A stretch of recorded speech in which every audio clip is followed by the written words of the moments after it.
Well, in some ways, we've talked about separation quite a bit over the last weeks and months. Social and physical distancing is now regular vocabulary for us. And this fall, here at Trinity, we explored a theme we called Making the Connection, that began with some acknowledgement of the ways that we are living in separateness. But this week, as I've been contemplating the ways that separation gets in the way of peace, I've learned some more, both about separation as well as about pursuing peace. You see, the common perception, I think, is that the opposite of peace is war. And certainly war is the absence of peace. But I think there is more to peace than the absence of outright violence. I'm thinking that lots of us live with conflicts that simmer right below the surface. Things that separate us from one another, whether or not we're actually fighting. Do you know that feeling of tension that happens when you're in the room with someone when there are unresolved things between you? Even if you have determined to be civil about these things, even if you think you're kind of over it, even if a great deal of time has passed, do you go out of your way to avoid them in the room? Or do you take the deep breath and grit your teeth when you see an encounter coming? It's not exactly peace there, is it? I think, too, about the kinds of separation we've created because we think it's easier to live that way.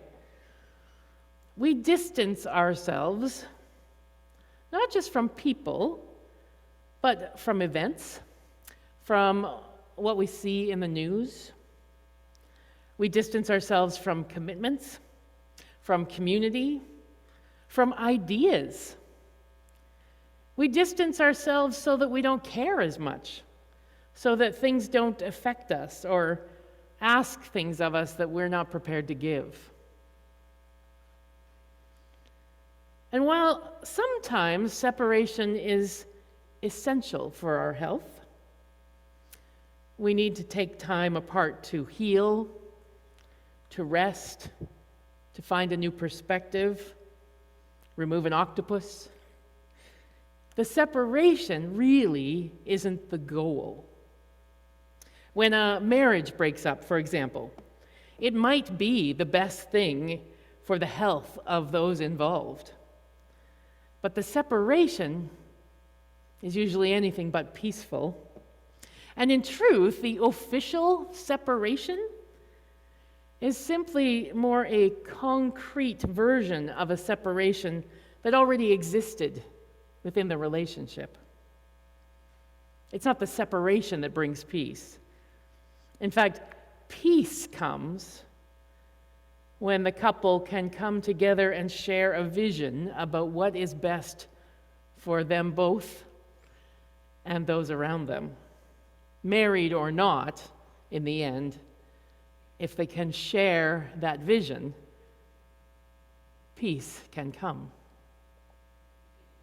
And I think that John the Baptist is a very interesting parable of this concept. John, who shows up every Advent season, even though there's really no room for him on a Hallmark card or a Christmas tree or even in a nativity scene. He shows up in the wilderness, a universal biblical symbol for separation. He's a scary sort of dude. He yells at people. He tells them things are not okay. It's time to change direction. Change your hearts, change your lives. Prepare to live within the reign of God. There is nothing in his persona and what he says that feels peaceful at first. But in the Bible, peace is not about sitting alone in silence. Peace is not about feeling calm. There is a groundedness to it, of course, but the words for peace in the Bible are much bigger. In Hebrew, the word, you've probably heard it before, is shalom. And that word doesn't just mean peace, it means harmony, it means wholeness, it means completion, it means restoration, it means renewal, it means reconciliation.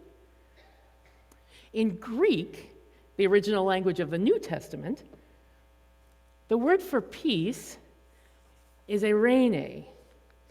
It comes from the verb ero, which means to join, to tie together into a whole.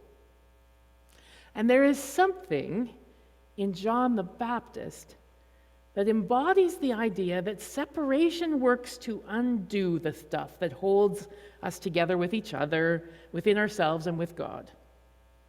And peace ties it back together. And it isn't necessarily quiet. I know we always say peace and quiet. But in the Bible, peace often starts out with disturbance. And notice, though, when people ask John, okay, fine, we hear you, you got our attention, when they say, what are we supposed to do? John describes activities that do not reinforce separation, but rather tie people together. He says things like, if you've got 2 shirts, share one with someone who has none. Whoever has food must do the same. Tax collectors, don't skim off the top. Don't take extra for yourself. Be fair to everyone. Soldiers, respect the people around you, whether or not they have the authority you do. Don't harass them. Don't cheat them. Don't demand extra payment. Accept whatever is your share so that all humanity can experience the salvation. Reminds me of what Dr. Martin Luther King Jr. was known to say. There's no justice without peace. There's no peace without justice. John talks about turning ourselves around. Instead of following the prevailing wisdom that's all around them, living in a world where forgiveness and healing are the starting places. And you know, it does seem to me that forgiveness is often a bridge between separated people, a bridge to well-being within and without. Recently, I've been appreciating the poetry of John Roadell, and he shared recently this poem about peace. I used to think that inner peace would make my heart look like a calm lake. I thought that being in harmony meant no ripples, no waves, no lapping shores, just still water. It turns out that serenity isn't the absence of movement. In fact, it's quite the opposite. The more peace I feel, the more my heart churns and bubbles like a lake, boiling as a ribbon of lava breaks through underneath the water. I don't think we were created out of nothingness to come here just to let our hearts become an unmoving body of cold water, covered in standing algae. I think the great love placed a fire in us so that our lives will be a natural spring of swirling hot healing water that never looks the same way twice at the war machine thinks it's the only thing that can move and lumber. It's simply not true. Peace is the most disturbing force in the universe. Peace is the tide that washes away the ancient seaweed of division that builds upon our shores. Peace is anything but still. It's a tsunami that can terraform rock fortresses into open-air chapels. My love, I'm starting to realize that the less my heart moves, the heavier it gets, the more dust it collects, the less kindness I feel. But when I let my heart constantly stir like a cotton candy machine, the lighter and sweeter it becomes. Empathy is an act of chaos. It takes the narcissistic scripts we have been given and rewrites them into a handwritten gospel of understanding. Peacefulness is anything but still. It is pure motion. Peace is the ripple that starts in the center of my heart and rushes out through the faucets of my eyes, hands, and tongues out into the world. We aren't here to be stagnant. We are here to make a splash.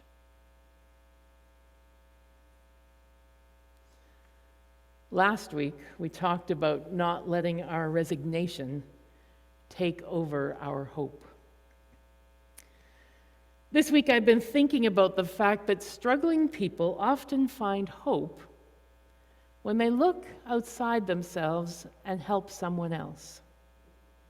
This is particularly true of those experiencing grief, that among the stages of grief, it can help our grieving to support others going through similar things.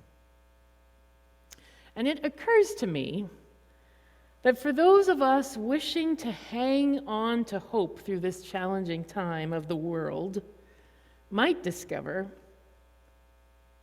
that if we reach out, we will find hope. And as John's poem suggests, we make a splash. So here is the challenge I am hearing for us this week.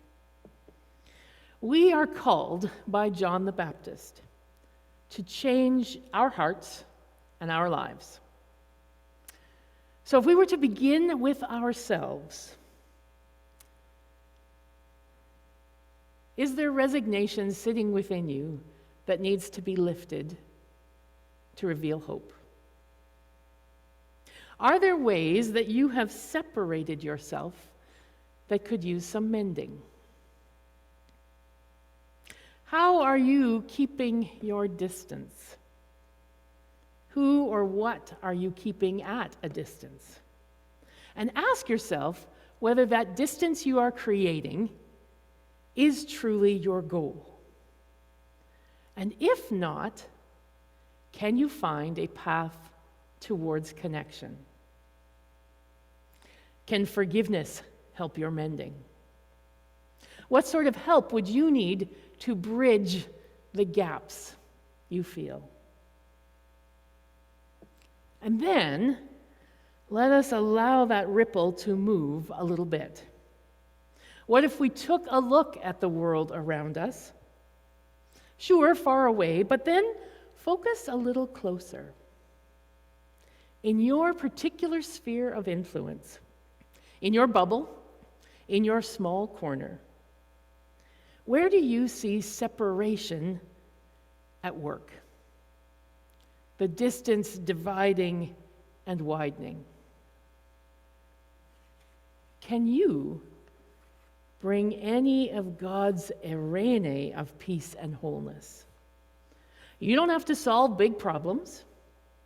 Merely close the separation gap a little. Nor do you have to have all of your own issues figured out. As we've noted, struggling people often find hope in the act of bringing hope to others. So where can you, in this isolated, separated world, help tie things or tie people back together? What if you had the help of someone else from the church?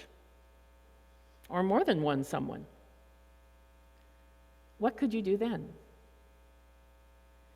Perhaps we too shall discover a peace that is a ripple that starts in the center of our hearts and rushes out the faucets of our eyes and hands and tongues into the world. With God's help, may it be so. Amen.